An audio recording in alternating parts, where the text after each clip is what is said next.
I work for a company I will not disclose. We held a sleep experiment recently in which 6 volunteers had to stay awake for at least 2 weeks. You may have heard of the Russian sleep experiment and similar stories, but the experiment logs you're about to read are different and legitimate.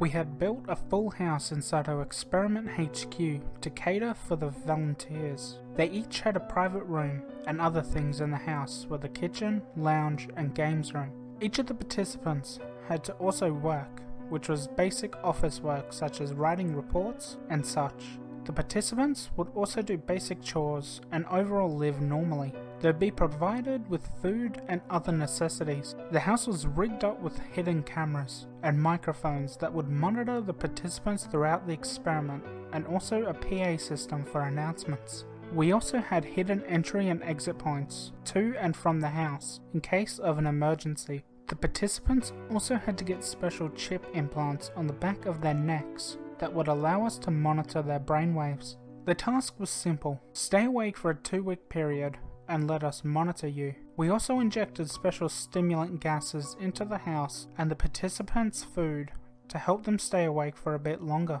Here are the experiment logs.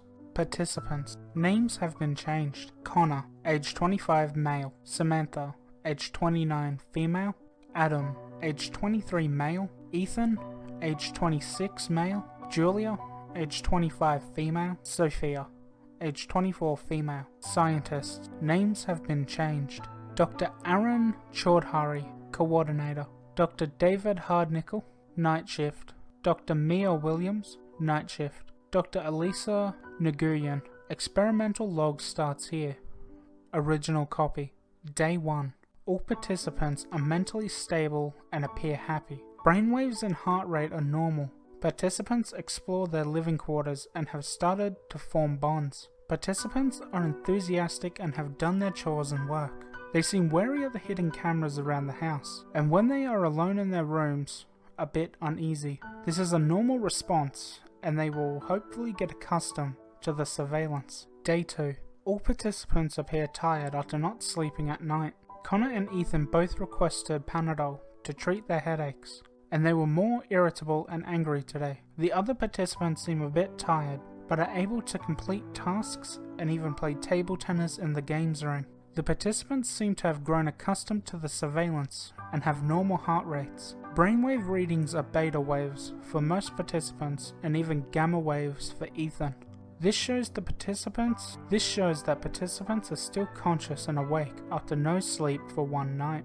Day 2 night. At night, Ethan and Connor both nearly fall asleep. We had to send electric shocks through their bracelets to keep them awake. They complied and stayed awake. We have increased the amount of stimulant gases in the air, and other participants stayed up by looking through social media on our monitored Wi-Fi connection. And Julia and Sophia relentlessly played chess games. Julia's brainwaves lowered to alpha waves, which are usually recorded when a person is just drifting off to sleep. Surprisingly, she was able to win a few chess games against Sophia, who was experiencing beta brainwaves. Resting heart waves of all participants are lower than usual. Day 3. All participants are awake due to our stimulant gas, but are acting abnormal.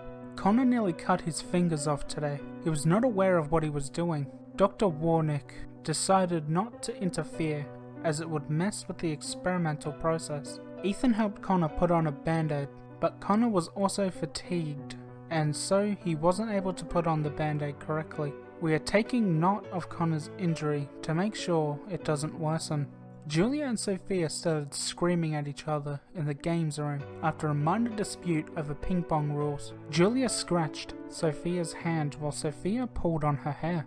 The fight ended quickly as Connor stepped in. Samantha has been keeping to herself from the start of the experiment and only goes out of her room to get food or work. She has opposite effects to most of the participants and has remained sane. We are re-watching her recording to see how she manages that. Adam has also been antisocial from the beginning of the experiments and has started talking to himself in his room. He always keeps on referring to a dark figure in the corner as he talks to someone in the room. We had checked all cameras in the room, and there is no dark figure in the corner, or someone in the room. Dr. Williams believes that it is a coping mechanism to cope with sleep deprivation. Day 3, night. Ethan smashed all the plates in the house till Julia and Sophia stopped him. He suffered some minor cuts on his hands in the process. During the time, his brainwaves mimicked those of a sleeping person during REM sleep. Connor is showing signs of paranoia. He is consistently whispering to himself. We had to use the sensitive microphones embedded in his shirt to listen to him. Here is what Dr. Chowdhury was able to transcribe. Everyone is going to kill me. I have to stay awake. They are not with me. Why am I awake? They're going to kill me. I have to get out. But where? They're going to kill me. Why am I awake? Kill me. Kill me. Kill me. Connor broke down after that and started hysterically laughing. He then started speaking again. Dr. Chowdhury did not disclose what he said after listening to the recording. He went home. Important note. Dr. Chowdhury has reassigned his role in the experiment, and now Dr. Williams is the relieving coordinator. Samantha remains stable, but her brainwaves are now those of a person who is in light sleep. She is coping the best out of all participants. Julia and Sophia are both against each other and are avoiding each other even though they were best friends before the experiment. Adam has been repeating the phrase, "No sleep, dark figure," repeatedly since the evening. He is showing no signs of stopping and is continuously staring at the corner where the presumed dark figure stands. I'll post more logs soon. Make sure you sleep tonight, right? My little bunyips, that is all from Mr. Villyn today. Liking the video and subscribing to the channel helps tell YouTube that you're liking my content and want to see more of it. Clicking the notification bell will keep you up to date with my videos and notify you whenever I upload. You can also dislike the video if you want, but doing that might be hazardous to your health.